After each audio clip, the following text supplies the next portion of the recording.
إن الحمد لله نحمده ونستعينه ونستغفره ونعوذ بالله من شرور أنفسنا ومن سيئات أعمالنا من يهد الله فلا مضل له ومن يضلل فلا هادي له وأشهد أن لا إله إلا الله وحده لا شريك له وأشهد أن محمدا عبده ورسوله أما بعد فإن خير الحديث كتاب الله وخير الهدي هدي محمد صلى الله عليه وسلم وشر الأمور محدثاتها وكل محدثة بدعة وكل بدعة ضلالة وكل ضلالة في النار. أعوذ بالله السميع العليم من الشيطان الرجيم. بسم الله الرحمن الرحيم. يا أيها الذين آمنوا اتقوا الله حق تقاته ولا تموتن إلا وأنتم مسلمون. يا أيها الناس اتقوا ربكم الذي خلقكم من نفس واحدة وخلق منها زوجها وبث منهما رجالا كثيرا ونساء واتقوا الله الذي تساءلون به والأرحام إن الله كان عليكم رقيبا. يا أيها الذين آمنوا اتقوا الله وقولوا قولا سديدا يصلح لكم أعمالكم ويغفر لكم ذنوبكم ومن يطع الله ورسوله فقد فاز فوزا عظيما. وقال فمن زحزح عن النار وأدخل الجنة فقد فاز وما الحياة الدنيا إلا متاع الغرور. وعن عبد الله بن سلام رضي الله تعالى عنه قال قال رسول الله صلى الله عليه وسلم يا أيها الناس أفشوا السلام وأطعموا الطعام وصلوا الأرحام وصلوا والناس نيام تدخلوا الجنة بسلام. رواه الترمذي.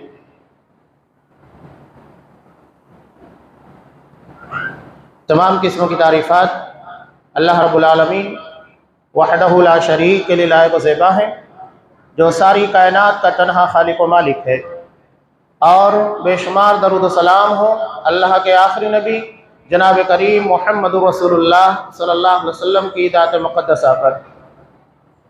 محترم سامعین، عزیز ماں اور بہنوں، اسلام میں دو طرح کے حقوق ہیں، ایک حقوق اللہ اور دوسرے حقوق العباد. حقوق اللہ کا تعلق اللہ کی ذات سے ہے اور حقوق العباد کا تعلق بندوں سے ہے.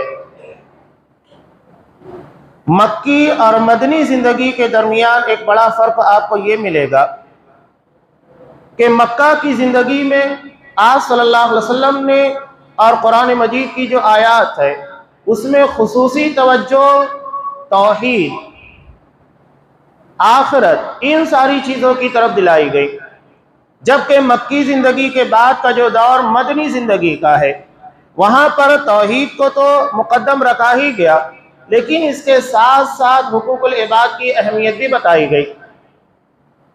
چنانچہ نبی کریم صلی اللہ علیہ وسلم جب مدینہ تشریف لائے، حضرت عبداللہ بن سلام رضی اللہ تعالیٰ عنہ جو پہلے ایک یہودی عالم تھے، انہوں نے کہا کہ آپ صلی اللہ علیہ وسلم کے مدینہ آنے کے بعد لوگوں میں ایک شور مچا کہ رسول اللہ صلی اللہ علیہ وسلم مدینہ تشریف لے کر آ گئے ہیں. میں بھی لوگوں کے درمیان آپ صلی اللہ علیہ وسلم سے ملاقات کے لیے گیا. جانے کے بعد میں نے آپ کے چہرے کو دیکھنے کے بعد سب سے پہلی چیز جو اخذ کی وہ یہ تھی کہ یہ کسی جھوٹے کا چہرہ نہیں ہو سکتا. انسان کے کردار، اس کے اعمال کے اثرات اس کے چہرے کے پر مرتب ہوتے ہیں، اور عرب بہت ذہین ہوتا ہے. اللہ نے ان لوگوں کو ایسی صلاحیت عطا کی جو دنیا میں کسی اور قوم کو نہیں عطا کی گئی. امام بخاری رحمۃ اللہ علیہ نے ایک روایت کو نقل کیا، حضرت زید بن حارثہ رضی اللہ تعالیٰ اور ان کے بیٹے حضرت اسامہ بن زید، ان دونوں کے درمیان ظاہری اعتبار سے کافی فرق تھا. حضرت زید یہ کالی رنگت کے تھے اور ان کے بیٹے حضرت اسامہ بن زید رضی اللہ تعالیٰ عنہ انتہائی گوری رنگت کے. لوگوں کے درمیان یہ بات عمومی طور کے پر چرچا کا وشے بنی ہوئی تھی. ایک مرتبہ عرب کا ایک قیافہ شناس یہ مدینہ تشریف لایا. مدینہ تشریف لانے کے بعد یہ دونوں باپ بیٹے مسجد نبی کے اندر چادر اوڑے ہوئے سو رہے تھے. ان کا چہرہ نظر نہیں آ رہا تھا، صرف پیر باہر نکلا ہوا تھا. اس نے دونوں کے پیر کو دیکھتے ہوئے ایک ہی جملہ کہا، ان هذه الاقدام بعضها من بعض، یہ دونوں پیر ایک دوسرے سے انتہائی قریبی رشتہ رکھتے ہیں، دونوں ایک دوسرے سے قربت رکھتے ہیں۔ آپ صلی اللہ علیہ وسلم نے جب اس کا یہ جملہ سنا تو انتہائی خوش ہو گئے۔ اتنا زیادہ اللہ نے ان لوگوں کو ذہانت عطا کی تھی کہ صرف پیر کو دیکھنے کے بعد اندازہ لگا دیا کہ یہ دونوں رشتہ دار ہیں، باپ بیٹے ہیں، جبکہ ظاہری اعتبار سے رنگ روپ اور اس کے بعد شباہت کو دیکھنے کے بعد لوگ منتشر خیالی کا شکار تھے۔ نبی کریم صلی اللہ علیہ وسلم جب ہجرت کے لیے مدینہ سے نکلے تو نکلنے کے بعد آپ صلی اللہ علیہ وسلم کے ایڑیوں کے نشان ایک جگہ موجود تھے، تو پیچھا کرنے والوں نے نبی کریم صلی اللہ علیہ وسلم کے ایڑی کے نشان کو دیکھنے کے بعد صرف ایک ہی جملہ کہا تھا، سجیل القدمین، یعنی یہ جس آدمی کے بھی قدموں کا نشان ہے وہ اپنے عزم میں، ارادے میں، مشن میں انتہائی پختہ ہے، وہ اپنے ارادے کو پورا کر کر رہنے والا ہے، اپنے مشن کو پا لینے والا ہے، جبکہ انہوں نے صرف آپ کی ایڑی کے نشان کو دیکھا تھا۔ بتائیے کیا یہ ذہانت، یہ شعور اور اس طرح نشانات کو دیکھنے کے بعد، ظاہری چیزوں کو دیکھنے کے بعد دنیا کی کسی قوم کے اندر یہ علم ہے؟ جبکہ وہ اس وقت ان ساری چیزوں کے بارے میں جانتے تھے۔ اللہ نے اس قوم کو اتنا ذہین بنایا تھا۔ تو حضرت عبداللہ بن سلام رضی اللہ تعالیٰ عنہ، انہوں نے آپ صلی اللہ علیہ وسلم کے چہرے کو دیکھنے کے بعد کیا کہا؟ یہ کسی جھوٹے کا چہرہ نہیں ہو سکتا۔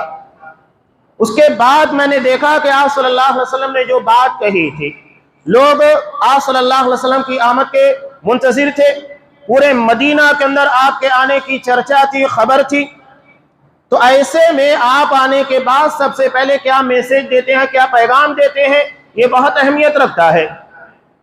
چنانچہ یہ کہتے ہیں کہ میں گیا اور جانے کے بعد دیکھتا ہوں کہ آپ صلی اللہ علیہ وسلم نے کیا پیغام دیا۔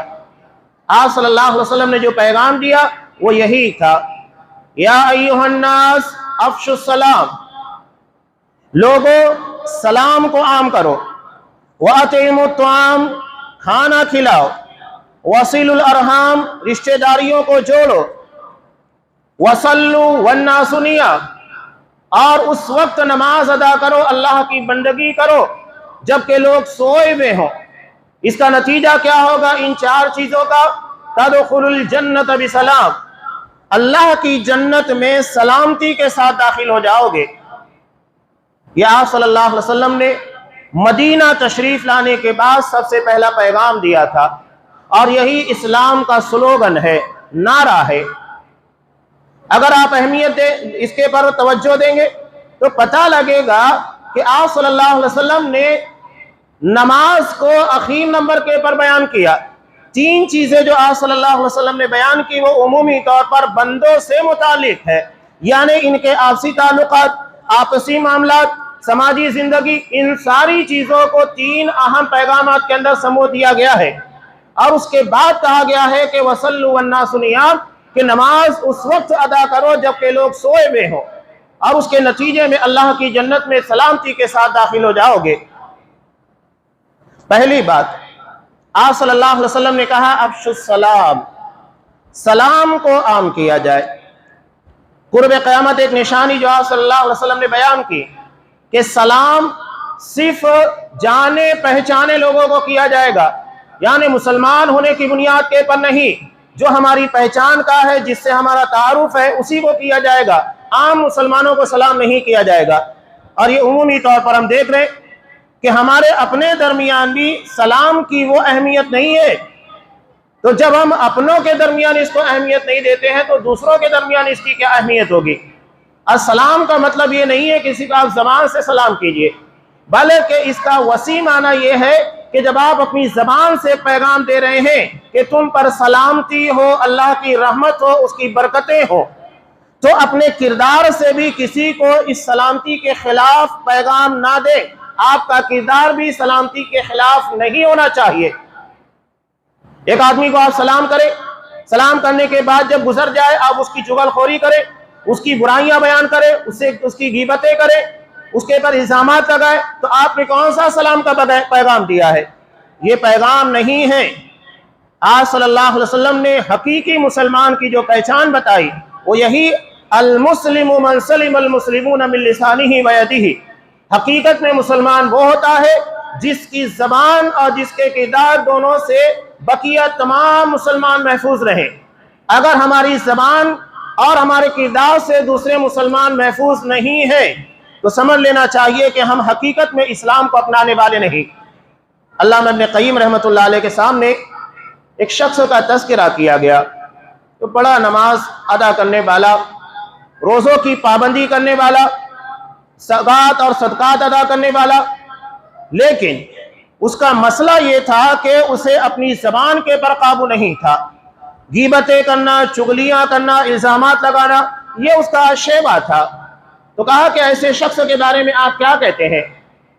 انہوں نے کہا بڑا افسوس کا مقام ہے کہ وہ نیکیاں اپنے لیے نہیں دوسروں کے لیے کر رہا ہے، یعنی اس کی نماز، اس کے روزے، تمام تر عبادتیں جو وہ کر رہا ہے یہ نیکیاں اسے فائدہ دینے والی نہیں، نیکیاں یہ کر رہا ہے، محنت یہ کر رہا ہے، فائدہ کوئی اور اٹھانے والا ہے، جس کے پر اس نے الزامات لگائے، جس کی غیبتیں کی، چغلیاں کی، برائیاں بیان کی۔ یہ تمام لوگوں کے لیے عام ہے، مرد ہو، خواتین ہو، سب اس چیز کے بارے میں غور کریں۔ ہمیں اپنے گھر کے بارے میں غور کرنا ہے، اپنے دوستانہ ماحول کے بارے میں غور کرنا ہے، اور اپنے جماعتی معاملات کے پر غور کرنا ہے کہ کہاں ہم کتنا اپنی زبان سے سلامتی کے پیغام کو عام کرنے والے ہیں۔ تو یہ محنتیں، یہ عبادتیں کہیں ایسا نہ ہو کہ یہ سارے ثواب کوئی اور لے کر چلا جائے، محنت ہم کر رہے ہیں، مزدوری کسی اور کو ملنے والی ہے۔ یہ بہت افسوس کا مقام ہے۔ تو حقیقت میں مسلمان وہ ہے جس کی زبان اور جس کے کردار سے دوسرے مسلمان محفوظ رہیں۔ یہ تو ہماری اپنی سماجی زندگی کا معاملہ۔ اگر اسے ہم آگے بڑھائیں، موجودہ دور میں مسلمانان عالم کے لیے ایک بہت بڑا فتنہ جو اخوانیت، تکفیریت، ان ساری چیزوں سے جڑا ہوا ہے، خارجیت سے، یعنی اسلام کے نام کے پر شر و فساد برپا کرنا، اسلام کے نام کے پر اسلام کو بدنام کرنے کی کوشش کرنا، چاہے وہ سوسائڈ بامبنگ ہو، خودکش حملے ہوتے ہیں، یا کوئی بھی ایسی شکل جو پائی جاتی ہے۔ آج مسلمانوں کی مسجدیں محفوظ نہیں، نماز جمعہ ادا کرتے ہوئے مسلمانوں کو گولیے سے بھون دیا جائے، ان کی مسجدوں کے اندر بم پھوڑ دیا جائے۔ یہ عرب کے اندر آپ کو اور دیگر ممالک کے اندر بھی مل رہے ہیں۔ اس بنیاد کے پر یہ اسلام کی بنیاد پر ہی ہے، اسلام کا نام لے کر یہ سب کیا جا رہا ہے۔ تو حقیقت میں یہ بھی سلامتی کو عام کرنے والے نہیں بلکہ اسلام کو بدنام کرنے والے لوگ ہیں۔ نبی کریم صلی اللہ علیہ وسلم نے جو جملہ اتنا سخت کہا تھا، بخاری کی روایت، خارجیوں کے بارے میں کہا تھا کلاب النار، یہ جہنم کے کتے ہیں۔ ایک عرب عالم بہت پیاری بات بیان کرتے ہیں کہ آپ نے محلے کے اندر کتوں کو دیکھا ہوگا، جیسے ہی ان لوگوں کے علاقے کے علاوہ کوئی دوسرے علاقے کا کتا آتا ہے یہ یکجٹ ہو کر اس کے خلاف بھونکنا شروع کر دیتے ہیں۔ یہی معاملہ ان لوگوں کا ہے، ان کی فکر، ان کے خیال اور ان کے منہج کے خلاف اگر کوئی شخص آیا فوراً ایک جٹ ہو کر بھونکنا شروع کر دیں گے۔ سوشل میڈیا کے پر آپ کو اس کی مثالیں ملے گی، آپ ان کے بارے میں کہیے، اخوانیوں کے بارے میں، خارجیوں کے بارے میں، تکفیریوں کے بارے میں، جن کا ٹارگٹ صرف یہ ہے کہ مسلمان حکومتوں کو کافر کرا دیا جائے، کتاب و سنت کے نام کے پر لوگوں کو گمراہ کیا جائے، جو دلیلیں کہیں کی ہے کسی اور جگہ لے جا کر فٹ کیا جائے، خاص طور سے نوجوانوں کے دماغ کو اسلامی حکومت مسلمانوں کے تعلق سے پراگندہ کرنے کی کوشش کی جائے، اور اس کے نتیجے میں ان نوجوان نسلوں کو اسلام کی سرخروئی کے بجائے اسلام کی بربادی اور مسلمانوں کی تباہی کے لیے استعمال کیا جائے۔ لگ جاتے ہیں سوشل میڈیا پر، آپ اس طرح کے بیانات ڈال دیجئے، اس کے بعد کمنٹ سے دیکھیے کیا کیا نہیں کہا جائے گا۔ کہیں آپ کو ریالی کتا کہا جائے گا، کہیں آل سعود کا کتا کہا جائے گا، طرح طرح کے الزامات، طرح طرح کی باتیں آپ کو وہاں پر ملے گی۔ تو یہ بہت خطرناک فکر ہے۔ اور یہ لوگ کون ہیں؟ اصلاح کے نام کے پر کام کرنے والے۔ نبی کریم صلی اللہ علیہ وسلم کے زمانے میں بھی منافقین جو تھے جب ان لوگوں کو کہا جاتا تھا لا تفسدوا فی الارض، زمین میں فساد برپا نہ کرو، یہ دو رخی استعمال کر کے زبان کے پر کچھ ہوتا ہے، دل کے اندر کچھ اور ہے، مسلمانوں کے درمیان رہ کر کچھ باتیں کرتے ہو، کفار مشرکین کے درمیان جا کر کچھ اور باتیں۔ وَإِذَا خَلَوْا إِلَىٰ شَيَاطِينِهِمْ قَالُوا إِنَّا مَعَكُمْ، جب بھی یہ شیاطین سے جا کر ملاقاتیں کرتے ہیں، ان کے ساتھ ان کی مجلسیں ہوتی ہے تو کہتے ہیں ہم تمہارے ساتھ ہیں، ہم تو مذاق کر رہے تھے ان لوگوں سے۔ تو ان لوگوں کو جب یہ کہا جاتا ہے کہ فساد برپا نہ کرو تو یہ کیا کہتے ہیں؟ نحن مصلحون، ہم اصلاح کرنے والے ہیں، ہم مسلم حکمرانوں کی اصلاح کر رہے ہیں، ہم مسلمانوں کے سماج کی اصلاح کر رہے ہیں، ہم مسلمانوں کے عقیدے کی منہج کی اصلاح کر رہے ہیں۔ حالانکہ حقیقت ویسی نہیں ہے۔ قرآن مجید نے ان لوگوں کی تعبیرات کیسے بیان کی؟ وَإِن يَقُولُوا تَسْمَعْ لِقَوْلِهِمْ، یہ باتیں ایسی پیاری کریں گے کہ جیسے ہی کہنا شروع کریں گے سننے والا بہت غور سے ان کی باتوں کو سنے گا۔ بات کرنے کا انداز اتنا پیارا، خطرناک۔ قرآن مجید سورہ بقرہ میں بیان کرتا ہے وَمِنَ النَّاسِ مَن يُعْجِبُ قَوْلُهُ فِي الْحَيَاةِ الدُّنْيَا، کہ لوگوں میں کچھ ایسے ہوتے ہیں، یہ خاص طور سے ایک منافق کے تعلق سے نازل بھی، جس کی باتیں بڑی پیاری تھیں، ایسی باتیں کرتا کہ لوگ حیران ہو جاتے۔ قرآن مجید نے کہا کہ اس کی دنیاوی باتیں بہت ہی حسین پر لطف ہوتی ہیں۔ قَوْلُهُ فِي الْحَيَاةِ الدُّنْيَا وَيُشْهِدُ اللَّهَ عَلَى مَا فِي قَلْبِهِ، اور وہ اپنے دل کے بارے میں اللہ کو گواہ بناتا ہے، میرے دل کسی کے تعلق سے کچھ نہیں ہے، میرا دل بہت صاف ہے، میں بڑا مخلص ہوں، آپ مخلصوں کو پہچانیے، ہم آپ کے مخلص ہیں، آپ کی اصلاح کرنا چاہتے ہیں، خیر خواہ ہیں۔ جب کہ چیز کسی بھی مومن کو بیان کرنے کی ضرورت نہیں، آپ پوری زندگی اٹھا کر دیکھیے، حضرت ابوبکر صدیق رضی اللہ تعالیٰ عنہ نے، حضرت عمر فاروق نے، حضرت علی نے، حضرت عثمان غنی، اصحاب کرام نے کبھی آپ کے سامنے یہ نہیں کہا کہ اللہ کے رسول ہم آپ کے مخلص ہیں۔ انہوں نے کردار سے اپنے آپ کو پیش کیا، زبان سے نہیں۔ جس کا کردار مخلصانہ ہوتا ہے اسے اپنی زبان استعمال کرنے کی ضرورت پیش نہیں آتی۔ اور آج یہی ہے، یہ کہتے ہیں کہ ہم بڑے مخلص ہیں۔ قرآن کہتا ہے وَيُشْهِدُ اللَّهَ عَلَى مَا فِي قَلْبِهِ، وہ اپنے دل کے بارے میں اللہ کو گواہ بناتا ہے، قسمیں کھاتا ہے۔ اور قرآن کا تبصرہ اس کی ساری حرکات و سکنات ایک ظاہر ہے جس کی بنیاد کے پر اپنے آپ کو بہت بہتر بنا کر پیش کرنے کی کوشش کر رہا ہے۔ اور قرآن کا تبصرہ وَهُوَ أَلَدُّ الْخِصَامِ، جبکہ وہ سخت قسموں کا جھگڑالو، جھگڑا پیدا کرنے والا، چغل خوری کی بنیاد کے پر فتنہ برپا کرنے والا، غیبتوں کے نام کے پر سماج کے اندر تباہی لانے والا، اور اصلاح کے نام کے پر فساد برپا کرنے والا۔ تو ایسے کردار ہمیں سماج اور معاشرے کے اندر ملتے ہیں۔ یہ اسلام کی اس تعلیم کے خلاف ہے۔ نبی کریم صلی اللہ علیہ وسلم نے ایسے لوگوں کے تعلق سے ان کا سب سے پہلا شخص جس نے نبی کریم صلی اللہ علیہ وسلم کی تقسیم کے پر اعتراض کیا تھا، جب آپ لوگوں کے درمیان مال تقسیم کر رہے تھے، امیر وقت کو اس بات کی اجازت ہوتی ہے کہ وہ اپنی ثوابدید کے پر لوگوں کے درمیان مال کو تقسیم کرنے میں کمی بیشی کر سکتا ہے۔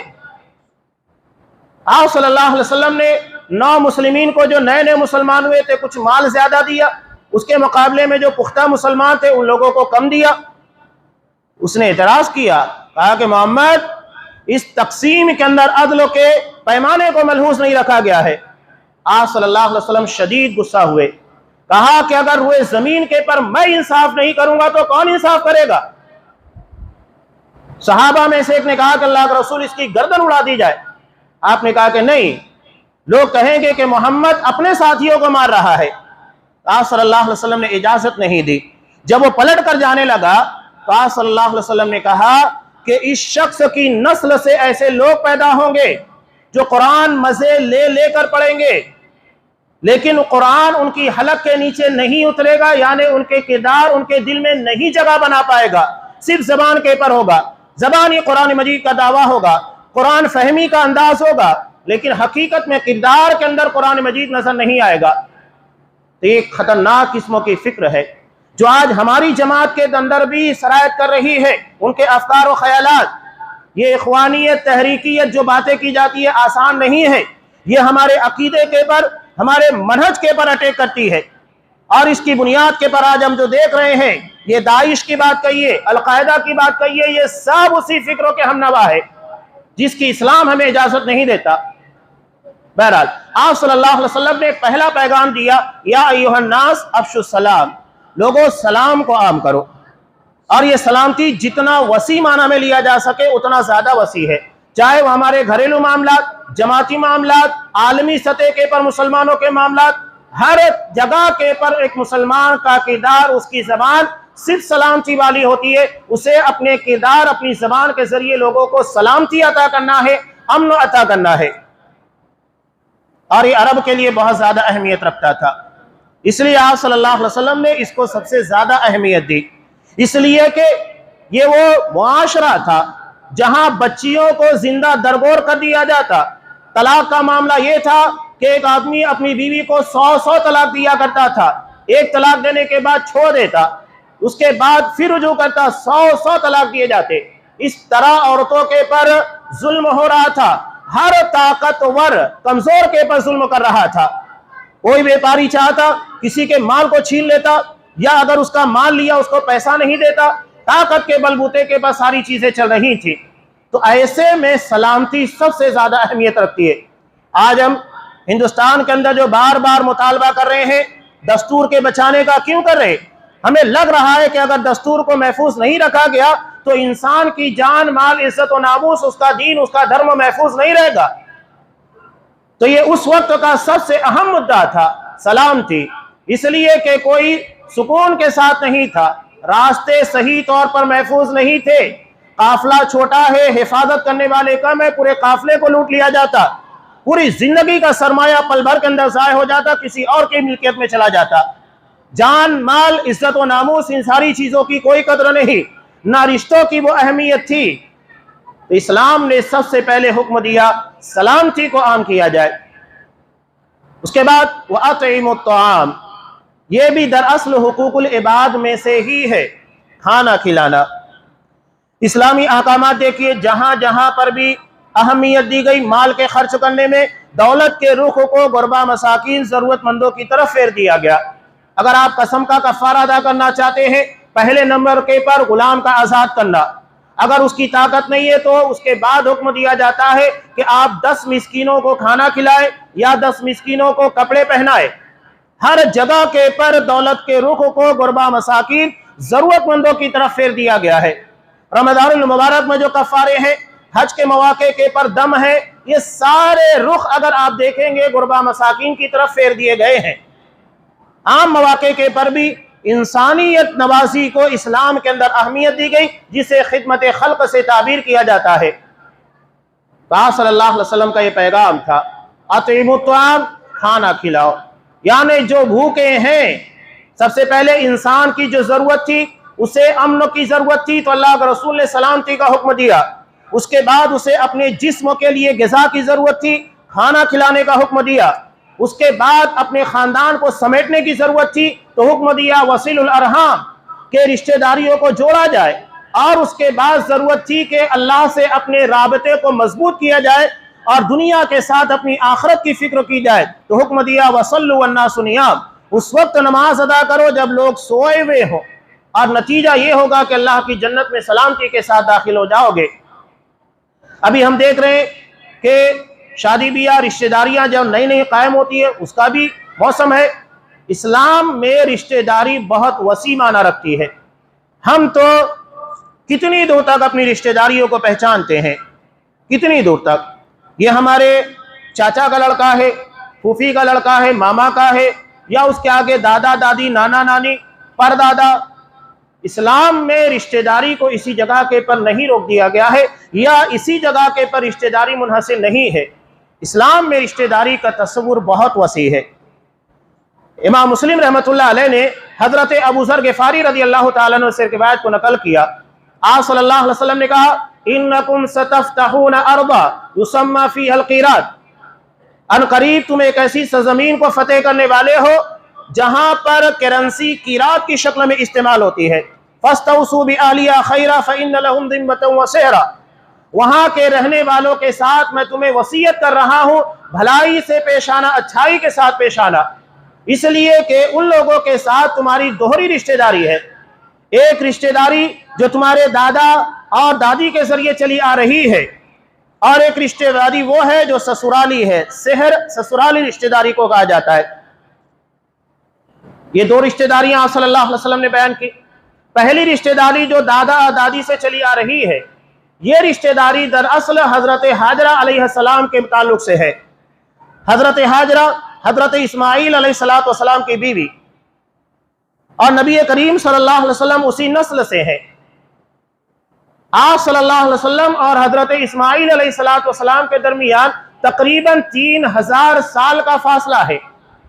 اتنا زیادہ لمبا وقت بیتا ہوا تھا، اس کے بعد بھی آپ کہہ رہے ہیں کہ وہاں کے رہنے والوں کے ساتھ تمہیں احسان کرنا ہوگا، بھلائی کرنی ہوگی، اس لیے کہ تمہاری ددیحالی رشتہ داری ہے، بہت قریبی رشتہ ہے۔ وہاں نبی کریم صلی اللہ علیہ وسلم کے جد امجد حضرت اسماعیل علیہ السلام کی ماں حضرت حاجرہ اسی جگہ کی رہنے والی، مصر کی رہنے والی تھی۔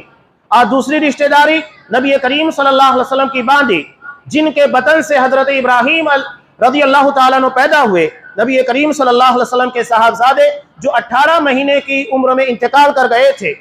آپ صلی اللہ علیہ وسلم کی یہ باندھی مصر سے تعلق رکھتی تھی، قبطی تھی، ماریا قبطیہ کہا جاتا ہے۔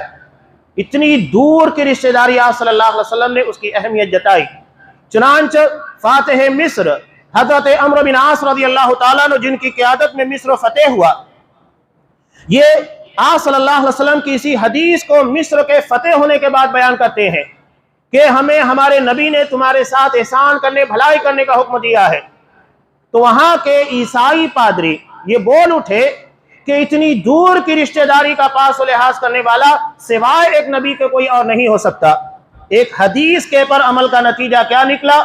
وہ لوگ جو جنگ کر کے مسلمان نہیں ہوئے، وہ حدیث کے سننے کے بعد رشتہ داری کا پاس و لحاظ کرنے کی بنیاد پر مسلمان ہو گئے۔ یہ فائدہ ہوتا ہے آپ صلی اللہ علیہ وسلم کی احادیث، آپ کے فرمودات کا۔ رشتہ داری جس طرح اللہ نے تمام مخلوقات کو پیدا کیا، اللہ نے رشتہ داری کو بھی پیدا کیا ہے، اور یہ پیدا ہونے کے بعد اللہ کے روبرو کھڑی ہوئی اور کہنے لگی ھذا مقام العائد بک من القطیع، کہ اللہ اس جگہ کے پر رشتوں کو توڑنے والا کھڑا ہونے سے پناہ طلب کرے گا۔ یعنی رشتوں کو کاٹنے والا اللہ کے سامنے کھڑا ہونے سے ہچکچائے گا، اسے جرأت نہیں ہے کہ اللہ کے سامنے کھڑا ہو سکے۔ اصل رشتہ داری یہی ہے، جو کاٹے آپ اسے جوڑنے کی کوشش کیجئے۔ یہ نہیں ہے کہ آپ کے ساتھ کوئی مسکراتے ہوئے ملاقات کرے، آپ بھی ہنستے ہوئے ملاقات کرے، وہ آپ کو کچھ تحفے تحائف دے، دعوتوں میں بلائے، آپ بھی وہی کام کرے۔ یہ تو برابر سرابر کا معاملہ ہے۔ حقیقی رشتہ داری یہ ہے جو کاٹے آپ اسے جوڑنے کی کوشش کیجئے، یہ حقیقی رشتہ داری ہے۔ آپ صلی اللہ علیہ وسلم نے اسی چیز کو بخاری کی دوسری روایت کے اندر بیان کیا کہ حقیقت میں رشتہ داری یہ ہے کہ جو آپ کو کاٹنے کی کوشش کرے آپ اسے جوڑنے کی کوشش کیجئے گا، یہ حقیقی رشتہ داری ہے۔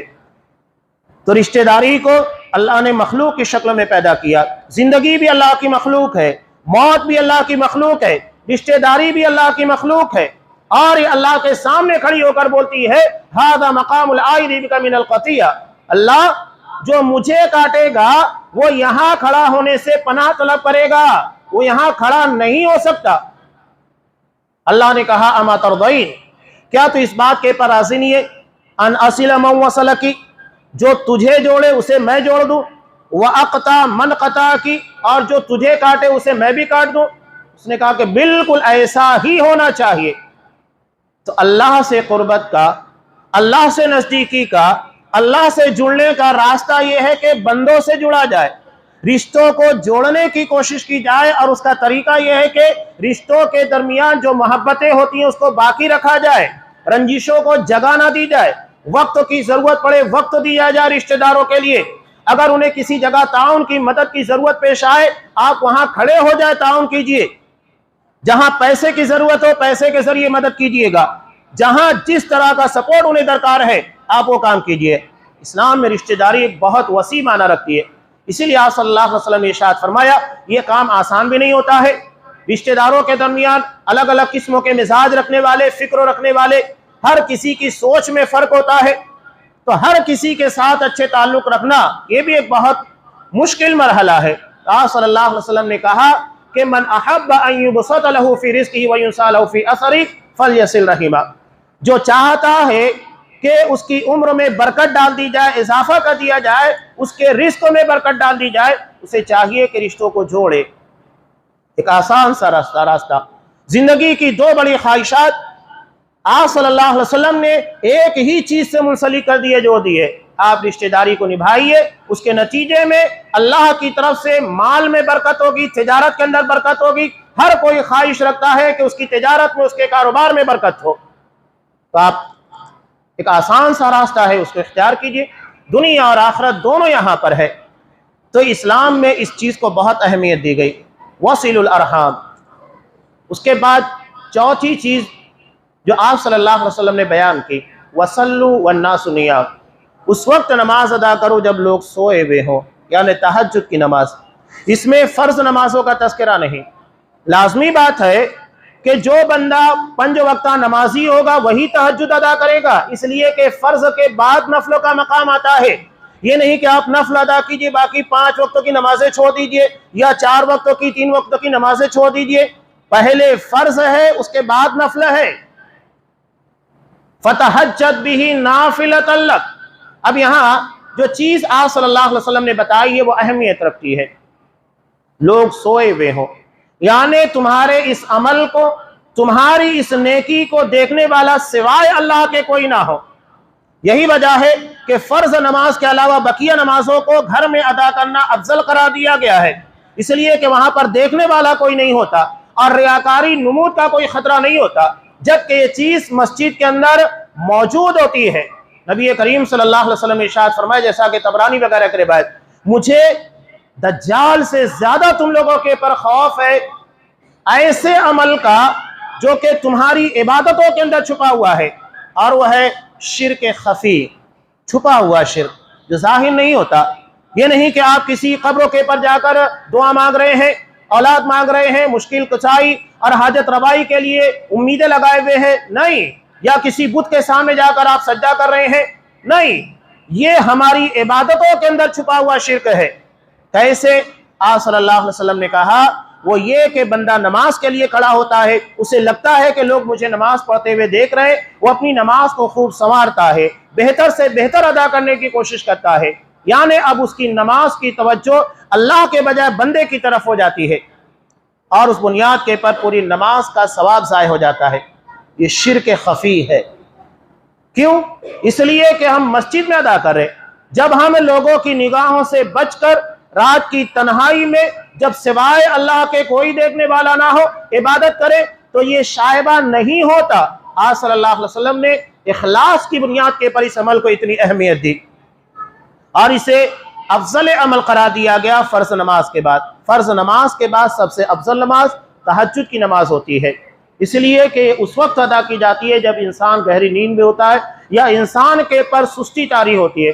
ایسے میں اپنے آپ کو بستر سے علیحدہ کر کے اللہ کے سامنے کھڑا کرنا، سر بسجود ہونا، یقیناً اللہ کی محبت اور عبادت کے شوق کی دلیل ہوتی ہے۔ تو آپ صلی اللہ علیہ وسلم نے کہا کہ 4 چیزیں، سلام کو عام کیا جائے،